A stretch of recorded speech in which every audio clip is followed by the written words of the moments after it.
Hi, my name is Mike, and this is a story about my adventure in my lovely yacht, White Malkin.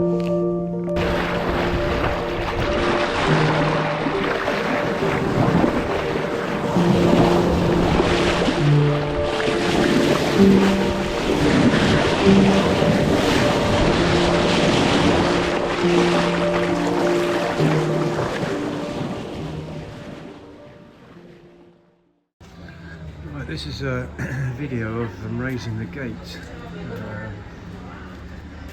They've obviously lowered it for a couple of, believe it or not, a couple of jet skis that went out. They're now raising the gate, and I don't know how good this is, but there are a couple of yellow pulley sheaves that you can see with a great big piece of iron below it. Well, they're raising that up, and there are like two gates. I don't know if there's a bottom gate and a top gate, but I don't quite understand it. But they're lowering them up, and they will come above the surface of the water. It's quite interesting to see. I mean, there's a bit of a swell out there today. That is been coming into the harbour. Even with the gate up, it still comes in, because apparently the sides of the wall there, the sea defence, is we've got slots in it but it does break down the surge, but it's still, you know, some of it comes in. As you can see, the gate is still raising. It's not to the surface yet, but it will be very soon. And then they raise it about another half a metre above that. It's not a particularly quick process, but it's not that slow either. I know when I was coming in, I was very thankful that they opened the gates. Let me put it that way. Here it is. It's just breaking the surface now, and there we go. Just going to break the surface very soon.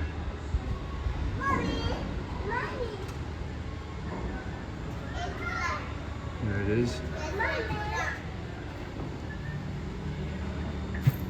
I've never seen this idea before, I must admit, but apparently this is the one marina in the Canaries that they fitted a gate to, and it was the only one. Apparently it was quite expensive.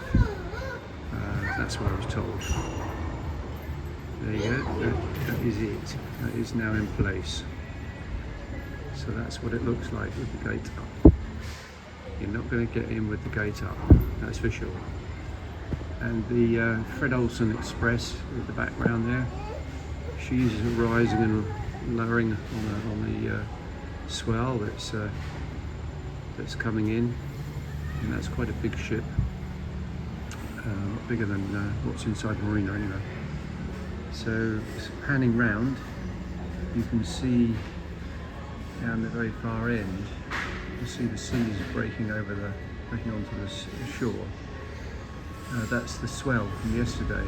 Today is the first day since I've been here that we've not, and that's about a week and a little bit, that we've not had this wind that comes in. It's very strong. It's got to be at least 30 knots, and it does cool the place down a bit. I must admit, it's quite hot and sticky today. But anyway. And the yellow buoys down there, the yellow markers down there, that sort of depicts a beach where it's safe to swim. And the two markers down there, I think beyond, the middle marker and the one beyond, I think that depicts the entrance to the fishing port, which is where they've got the travel lift, which is where I'm hoping to have White Malkin out in probably late November, I reckon. Maybe early December, but I hope to have her out before I depart across the Atlantic. It's either that or just leave it until such time as Panama.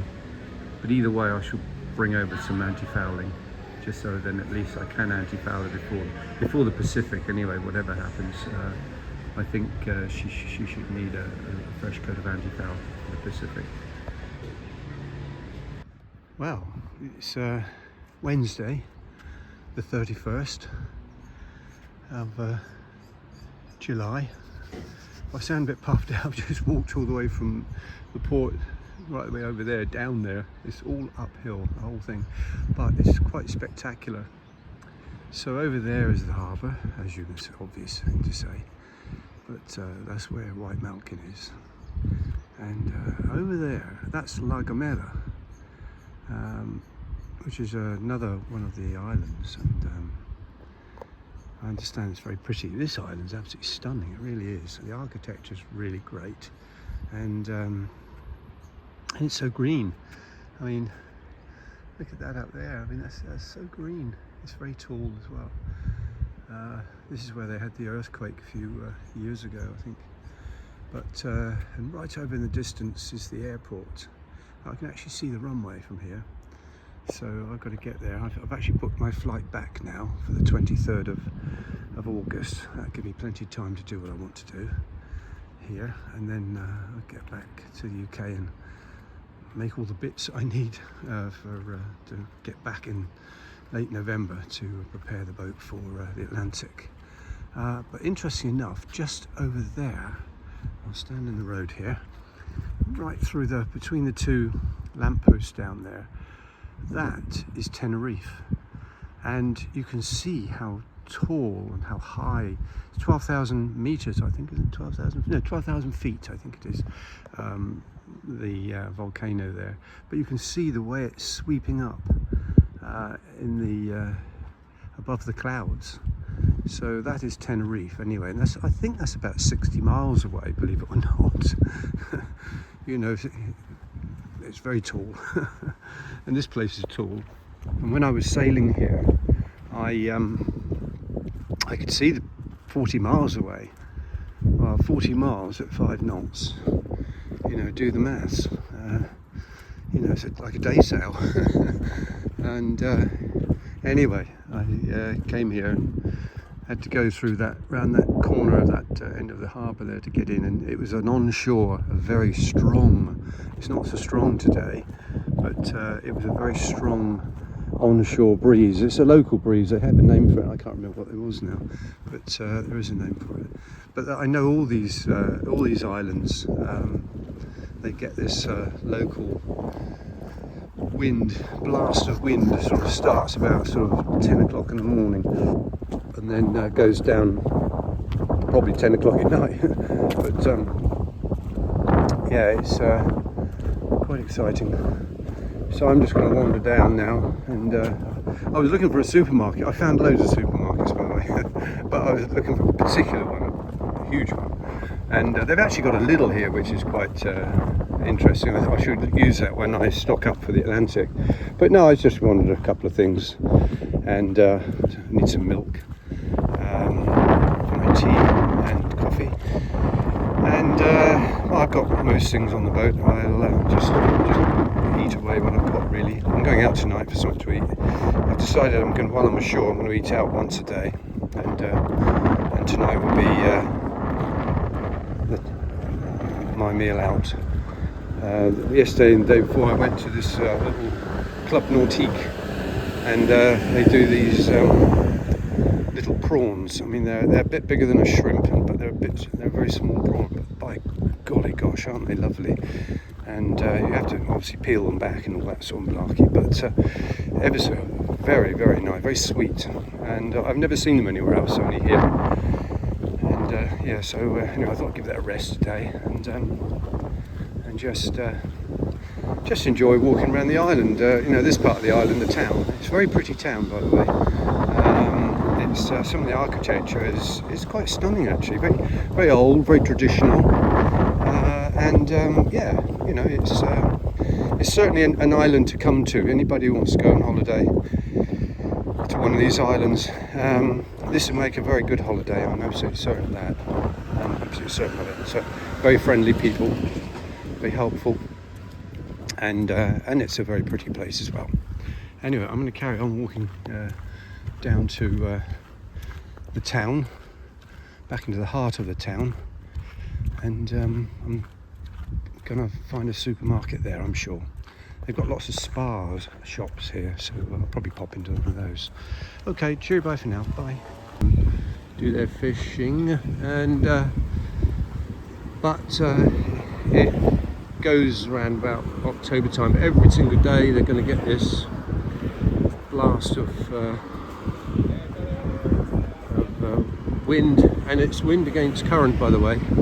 The current is going northwards and the wind is coming southwards. But anyway, I nipped in round that corner there as sharp as I could,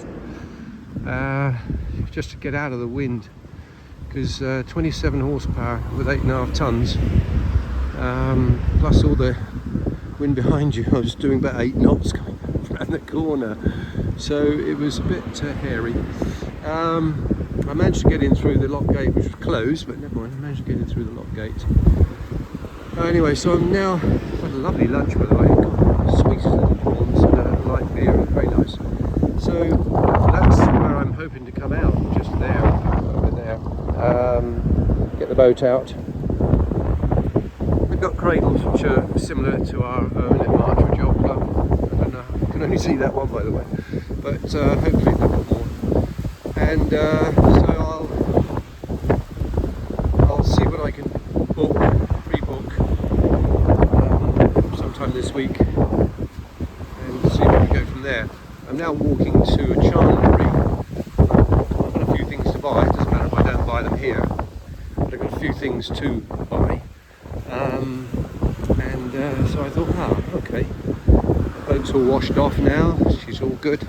I'll take the sails off tomorrow in the quietness, take the sails down, and I thought, I'll go and find this chandlery, which I've been told about, which is most things apparently, so we'll see. Okay, well, I'll speak to you later, bye. Wow, it's Monday. I think it's Monday the 12th. I think yesterday I said it was Sunday the 12th. Anyway, it's Monday the 12th. And I caught the bus over to the other side of the island. And I have to say, it is hotter here on the other side of the island, but I still prefer it on the in the Santa Cruz side. I think it's very nice, that marina where I've got White Malkin parked up. Anyway, I came down here and I've been looking at the boats, and I'll just show you. Oops, there we go. So over there is all the yachts out of the water. That's the one advantage they have here, is that they've got somewhere to lift the boats out. Not that they haven't on the other side of the island, but it's more linked to fishing boats apparently. So that's that. So anyway, I'm walking back to the bus stop now. I've had a little gander around here. It's okay. I only just came because I wanted to go to the chandlery and I couldn't find it anyway, so that's the end of that. Yeah, UK is blessed with chandleries, yacht chandleries, absolutely blessed with them. Whereas when you go away from the UK, you suddenly find that you haven't got what you have back home. So this is the beach. So you don't see many of these on our beaches at home, I hope. And so the other side of this, those earth-moving machines, there are people sunbathing and swimming, which I find quite bizarre, really. But there we are. That's it. That's the way it is. And right in the very, very distance over there, that might look like rocks, but they're not rocks. That's a fish farm. It's a fish farm, and what fish, I don't know, but it's definitely a fish farm. I've seen them before. I've seen them off of Malta and off of Gozo in the past. So yeah, no, it's yeah, I could stay a bit longer, but One thing I did pass on the way through, and I'll see if I can take some video if I find it. Again, they go past it, and that is where they had the volcanic eruption back in 2021, which oh, turn that noise off. Anyway, back in 2021 they had a rather massive eruption here, and it caused quite a bit of havoc, so much so that I think the flights were stopped on this island, and they were interrupted in Tenerife as well, Tenerife South. Anyway, I think they're still sort of clearing up after the aftermath of that eruption.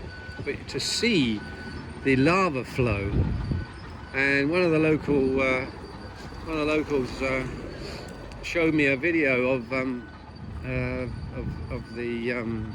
eruption and the lava flowing down the hillside, the mountainside, towards the sea, and apparently it consumed houses, and apparently you can actually go and see the depth of lava. I mean, there is one property which I saw as we were driving by, and it's just totally surrounded. Okay, it didn't destroy the property, but you can't get to the property. You can't get out of it if you're there. So anyway, that's that. So there's been in the distance all those people swimming. You probably can't see it with the gain I've got on the camera here, but you can see that beast over there making all his dust. Of course, you can't see golden sand here because they don't have any. It's all volcanic. But I think the idea is to make a beach. But you better hurry up about it. As I say, there are people 100 yards away, and they're sunbathing, which makes no sense at all when you've got a screeching machine like that in the background. And there we go. That's the way it is.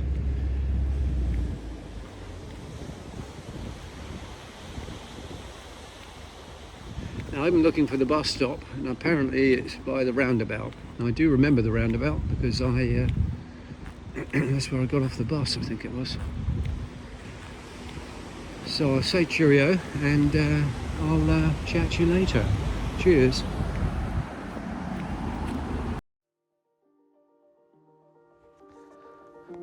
Well, thank you very much indeed for watching my vlog. I hope you enjoyed it, and I hope it entertained you. My next vlog will be in 7 days' time, and I very much look forward to you joining me on my continued voyage around the world on my beautiful Rustler 36 White Malkin.